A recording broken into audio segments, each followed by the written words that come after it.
Hello students, I am Dr. Prakash. I welcome you all for the presentation on e-business subject of 6th semester BBA. In this session, I will be discussing about protecting client computers. To start with, in client-server computing, the client requests a resource and the server provides that resource. A server may serve multiple clients at the same time, while a client is in contact with only one server. Both the client and server usually communicate via a computer network, but sometimes they may reside in the same system. You can see in this picture as how the client server system works. The client server computing is a computing model in which client and server computers communicate with each other over a network. In client server computing, a server takes requests from the client computers and shares its resources, applications, and or data with one or more client computers on the network. And a client is a computing device that initiates contact with the server in order to make use of a shareable resource. From the first client-server computing model introduced at Xerox PARC in the 1970s to today's highly advanced client-server computing networks, our client-server computing dictionary offers a glossary of key terms which you need to know. Now let's move on to the characteristics of client-server computing. The first one is the client-server computing works with a system of requests and responses. The client sends a request to the server and the server responds with the desired information. The second one is the client and server should follow a common communication protocol so they can easily interact with each other.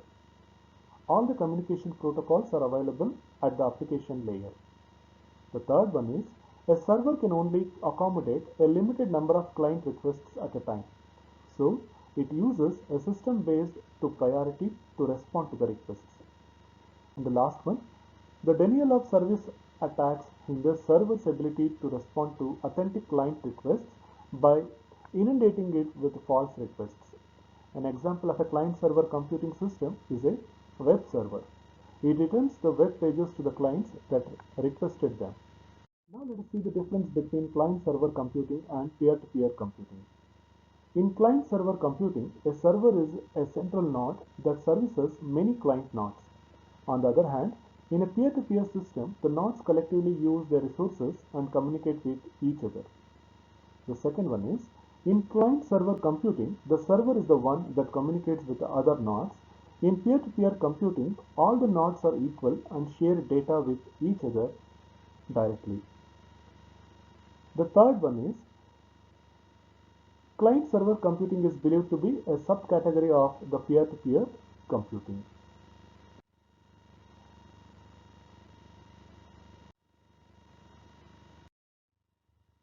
Now let's see the advantages of client-server computing.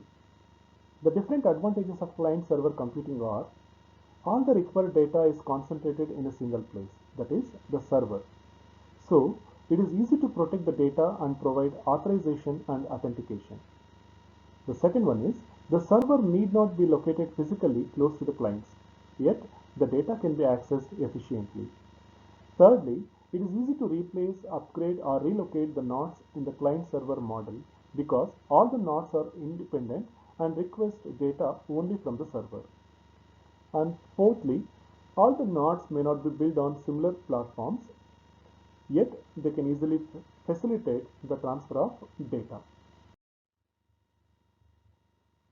Now let's see the disadvantages of client-server computing.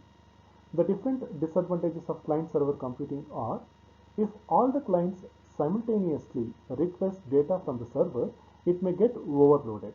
This may lead to congestion in the network. If the server fails for any reason, then none of the requests of the clients can be fulfilled. This leads to failure of the client-server network. And thirdly, the cost of setting and maintaining a client-server model are quite high.